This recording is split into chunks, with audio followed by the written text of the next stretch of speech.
రెండోది కూడా క్వశ్చన్ కి సంబంధించిన క్వశ్చన్స్ మళ్ళీ అడిగితే బాగుండేది. నిన్న అసెంబ్లీలో జరిగింది మహిళల మీద వేధింపులు, డ్రగ్స్ గాంజా విషయం గురించి మాట్లాడారు అధ్యక్ష. నన్న క్వశ్చన్ డ్రగ్స్ గాంజా గురించి మాట్లాడినప్పుడు గౌరవ సభ్యులు చెప్పిన దానికి నేను అసెంబ్లీలో సమాధానం చెప్పాను అధ్యక్ష. దానికి సంబంధించి క్వశ్చన్ అడిగితే డెఫినెట్ గా ఇక్కడ కూడా సమాధానం చెప్పే స్థాయి మాకు ఉంది అధ్యక్ష. అందులో ఎక్కడ కూడా వెనుకడిగే ప్రసక్తి లేదు. నెక్స్ట్ అడిగారు కాబట్టి కూడా చెప్తున్నాను అధ్యక్ష, దిశ యాప్ గురించి. అసలు అమ్మ మీరేమనుకోవద్దు, మనం అందరం కూడా మహిళలమే. ఒక్కసారి గుండెల మీద చేసుకొని మాట్లాడుకుందాం. దిశ చట్టం అనేది చట్టబద్ధత అయిందా? ఒక్కసారి మీరు ఆలోచించుకోండి. నేనేమి రాజకీయాలు మాట్లాడలే. మీరు రాజకీయాల్లో ఉన్నారు, నేను రాజకీయాల్లో ఉన్నాను. మీరు ఒక మహిళ, నేను ఒక మహిళే. మీరు మహిళల గురించి పోరాడుతున్నారు, నేను మహిళల గురించి పోరాడుతున్నాను. మన గుండెల మీద చేసుకొని మాట్లాడుకుందాం. దిశ చట్టం అనేది చట్టబద్ధత కల్పించారా? దిశ పోలీస్ స్టేషన్ ఏర్పాటు చేశారు, దిశ యాప్ ఏర్పాటు చేశారు, కాదని చెప్పట్లే.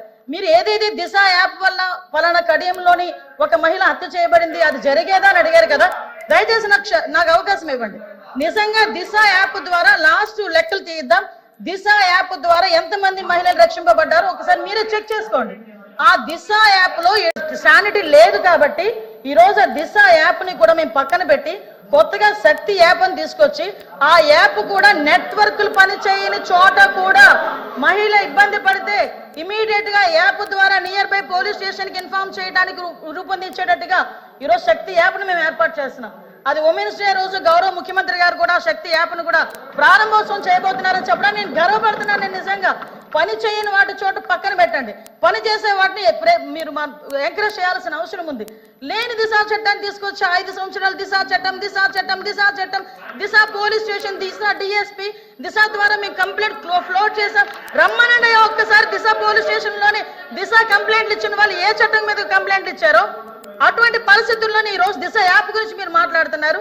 ఈ రోజు మహిళల భద్రత విషయంలో కట్టుదిట్టమైన చర్యలు మేము తీసుకుంటున్నాం. మహిళల భద్రత విషయంలో మేము కమిట్మెంట్ అయి ఉన్నాం. మహిళల భద్రత విషయంలో ఈ రోజు ఉమెన్ సేఫ్టీ వింగ్ ని కూడా ఏర్పాటు చేయడానికి గౌరవ చంద్రబాబు నాయుడు గారు ముందుకు వచ్చారు. ఏ రాష్ట్రంలోని కూడా ఈ రోజు వరకు కూడా మహిళలకి సంబంధించి ఈ రోజు గంజాయి నిర్మూలించడానికి గంజాయికి సపరేట్ గా ఒక ఈగల్ అని చెప్పి ఒక టాస్క్ ఫోర్స్ సిద్ధం చేశాం. ఈ రోజు ఉమెన్ సేఫ్టీకి కూడా ఉమెన్ అండ్ చైల్డ్ సేఫ్టీకి సెపరేట్ వింగ్ ని ఏర్పాటు చేసుకుని ఒక ఐసీ ర్యాంకర్ స్థాయి ఒక పోలీస్ అధికారిని కూడా నియమించి సపరేట్ గా వింగ్ ని ఈ రోజు మేము ముందుకు తీసుకెళ్లే పరిస్థితి కూడా కనిపిస్తుంది. దయచేసి వాస్తవాలు గ్రహిద్దాం. మహిళలుగా మనందరం ఉన్నాం. ఇక్కడ చాలా మంది మహిళల పక్షపాతం మీరే అంటారు. మహిళలు ఓట్లతో గెలిచిన వాళ్ళమే ఇక్కడ ఉన్న వాళ్ళు చాలా మంది. మీరు మహిళల భద్రత విషయంలో అబద్ధాలు సత్యదూరాలు మాట్లాడకూడదని ప్రత్యేకంగా మిమ్మల్ని కోరుకుంటూ మహిళల భద్రత విషయంలో మరొకసారి చెప్పిన మేము చిత్తశుద్ధితో ఉన్నాం.